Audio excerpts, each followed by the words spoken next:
Now, how two men hear and are driven by the echoes of their time in Vietnam. One, a Marine combat veteran, the other, a conscientious objector who went to help the people of that country.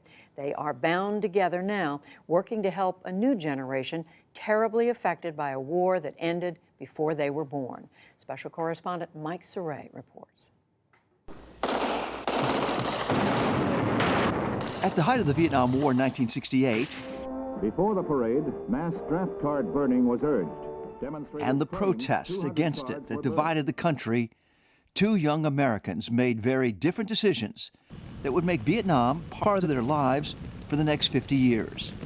After I graduated from Texas A&M, I went to the Marine Corps Basic School, and then when I got out of that, and a few months later, we were off to Vietnam. I was just wrapping up my acting studies at Boston University, and at that time I was pretty concerned about the war, upset by the war. So I decided to do two things: that I would go down and take my physical for the draft, but I would refuse induction. Larry Vetter, the volunteer, ended up serving 2 tours of duty in Vietnam as a Marine infantry and recon officer, much of the time on the front lines.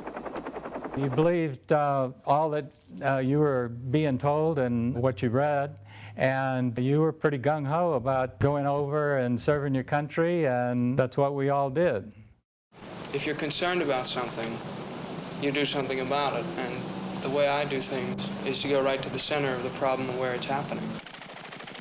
Dick Hughes, the draft refuser, ended up in Vietnam that summer of '68 as well, by paying his own way to Saigon in search of some kind of alternative service he could do.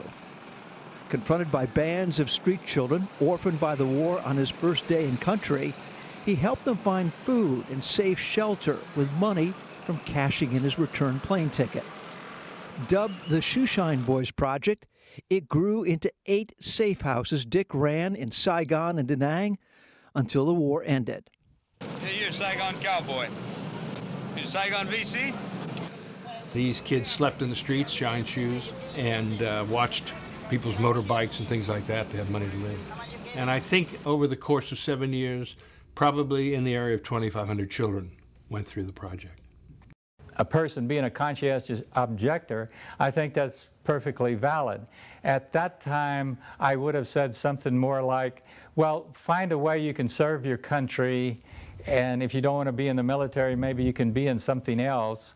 Two Americans with very different perspectives on the Vietnam War and a sense of service in the '60s now find themselves working on a common mission: the battle against Agent Orange, the dangerous legacy left over from the war that continues to plague another generation of Vietnamese. I got diagnosed with a cancer that was listed on the VA list as being caused by Agent Orange. And so that was one of the reasons why I asked to meet people in Vietnam that had Agent Orange diseases. Most American tourists passing through Da Nang Airport don't know it's been one of Vietnam's most contaminated Agent Orange sites, with dioxin levels in some areas 350 times international safety standards. Nor did I when I was flying out of the Da Nang Air Base as a Marine aviator in the '70s. The Agent Orange defoliant was used during the war originally to make enemy positions more visible from the air. While it was stored in Da Nang and other air bases, it leaked into the surrounding areas and is believed to have contaminated local water sources, according to a study done by Canadian scientists. In this area, next to the airport, you have people whose dioxin levels in their blood are 100 times the safe level, and you have women whose breast milk is 4 times the safe level. Originally stationed in Da Nang during the war, Larry moved here in 2012 after recovering from prostate cancer, one of the many presumed Agent Orange-related illnesses. Nearly 250,000 American veterans are being compensated for Agent Orange. He's using his veterans' disability benefits to help 2 Vietnamese brothers severely crippled by those presumed Agent Orange illnesses. Tuan, age 25, has been in intensive care for the past 2 years.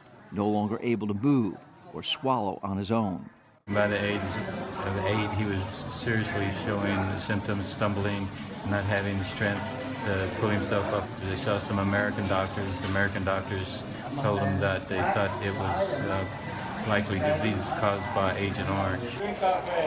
The family Larry is helping camps outside on the hospital's walkway because Vietnamese families are responsible for feeding and bathing their hospitalized relatives. The mother, Wah, really works very hard trying to hold the family together.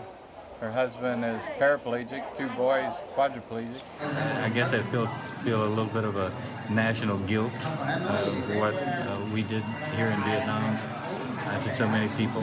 I need to, just in my own little way, try to help. The Agent Orange problem has also drawn Dick Hughes back to Vietnam, where some of his former shoeshine boys are helping him work with another generation of children still at risk from the war. We decided to form a thing called Loose Cannons and try to get some assistance to people in Vietnam who had been exposed to dioxin and who needed some help.